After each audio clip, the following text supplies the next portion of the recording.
Hola a todos, bienvenidos a nuestro canal. Hoy vamos a adentrarnos en uno de los eventos más oscuros y trágicos de la historia reciente de Uganda, la masacre del Movimiento para la Restauración de los 10 Mandamientos de Dios.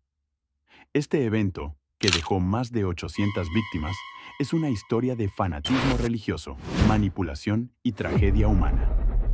Acompáñanos en este viaje para descubrir los detalles escalofriantes de este suceso.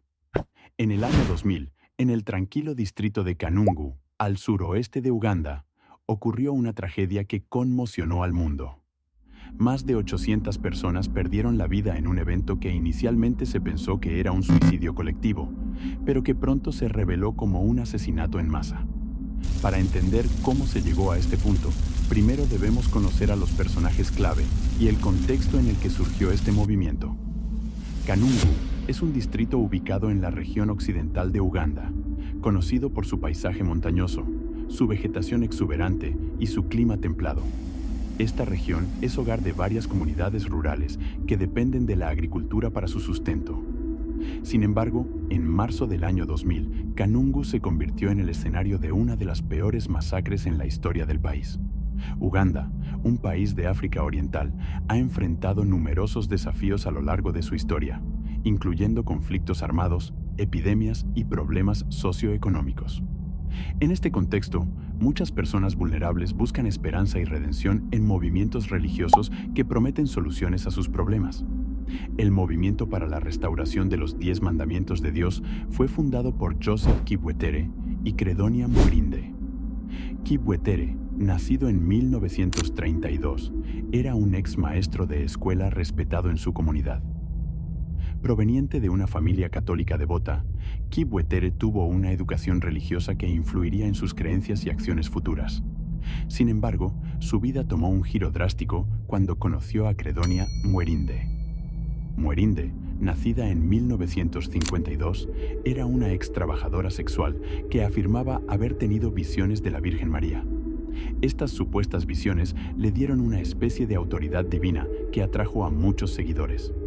Antes de unirse a Kibwetere, Mwerinde había intentado establecer varios movimientos religiosos, pero ninguno había tenido éxito hasta que se unió a él.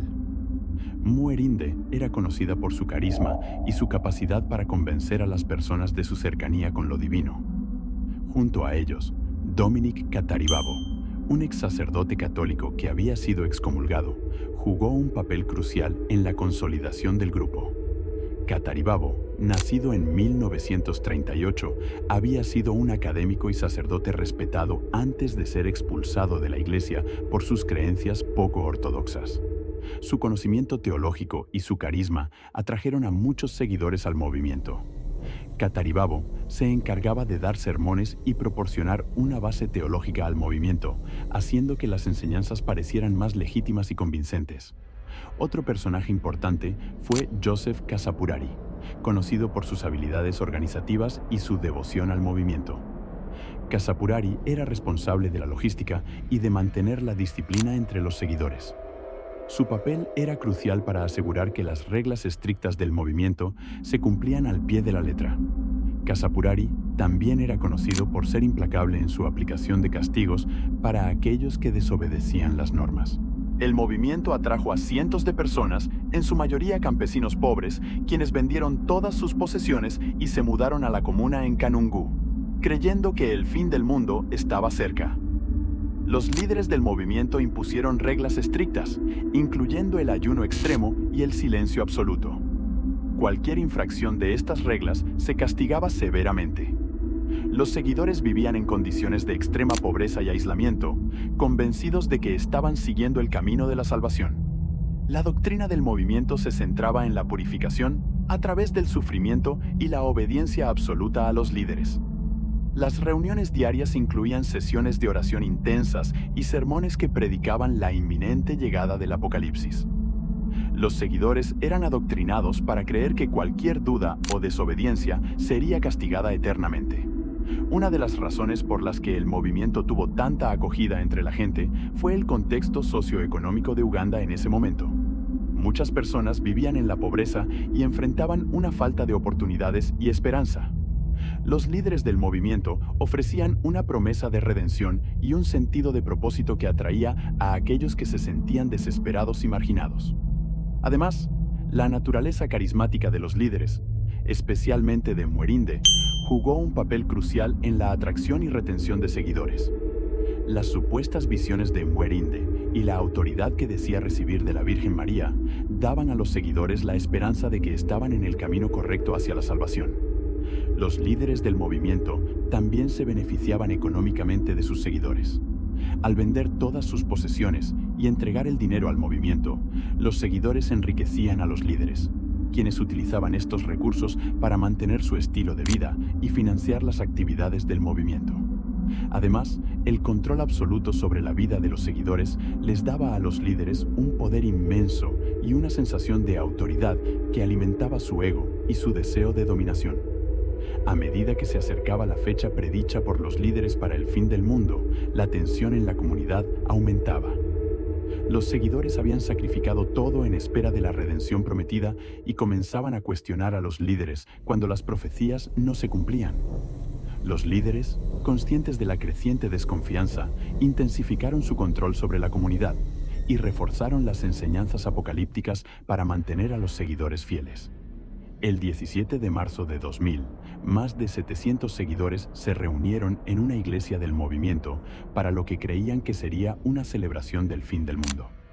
Los líderes del movimiento habían prometido que este día sería el día de la redención y que todos ascenderían al cielo. Sin embargo, los líderes del movimiento prendieron fuego a la iglesia, matando a todos los que estaban adentro. Las puertas y ventanas del edificio habían sido selladas previamente, lo que impidió cualquier escape. La investigación reveló que los líderes del movimiento habían planeado el asesinato en masa para evitar el descontento de los seguidores, ya que las profecías del fin del mundo no se habían cumplido. Se descubrieron documentos que detallaban los planes de los líderes para el asesinato en masa, así como testimonios de sobrevivientes que lograron escapar antes de la tragedia. Uno de los sobrevivientes, John, relató cómo logró escapar antes de que comenzara el incendio. John, quien había sido uno de los primeros seguidores del movimiento, contó cómo los líderes los manipulaban psicológicamente y cómo se daba un estricto control sobre sus vidas. Su testimonio fue crucial para entender la dinámica interna del movimiento y el nivel de control ejercido por los líderes. En los días siguientes, las autoridades ugandesas y la comunidad internacional se enteraron del alcance completo de la tragedia. Se descubrieron más cuerpos en fosas comunes y en otras propiedades del movimiento, muchos de ellos envenenados y apuñalados. Las escenas eran desgarradoras, con cuerpos de hombres, mujeres y niños que habían sido manipulados para creer que su muerte les llevaría a la salvación. Las autoridades encontraron evidencias de reuniones secretas donde los líderes del movimiento planeaban el asesinato en masa, así como registros detallados de las propiedades y bienes que los seguidores habían entregado al movimiento. La tragedia de Kanungu también puso de manifiesto la necesidad de una mayor regulación y supervisión de los movimientos religiosos en el país. Además de las investigaciones oficiales, varios periodistas y documentales han explorado el caso, aportando más detalles sobre la vida dentro del movimiento y las tácticas de manipulación utilizadas por los líderes. La tragedia de Kanungu sigue siendo un tema de interés para sociólogos, psicólogos y estudiosos de la religión, quienes buscan entender cómo un grupo de personas puede llegar a cometer tales atrocidades en nombre de la fe. La historia del movimiento para la restauración de los 10 mandamientos de Dios no es solo una advertencia sobre los peligros del fanatismo religioso, sino también un reflejo de las condiciones socioeconómicas que pueden llevar a las personas a unirse a movimientos extremos. Muchos de los seguidores del movimiento eran personas vulnerables que buscaban esperanza y redención en un contexto de pobreza y desesperación. La capacidad de los líderes para explotar estas vulnerabilidades y presentar una promesa de salvación. Muchas gracias por quedarte hasta el final de este video. No olvides suscribirte y deja tu like. Esto me ayuda para seguir subiendo contenido. No siendo más, hasta pronto.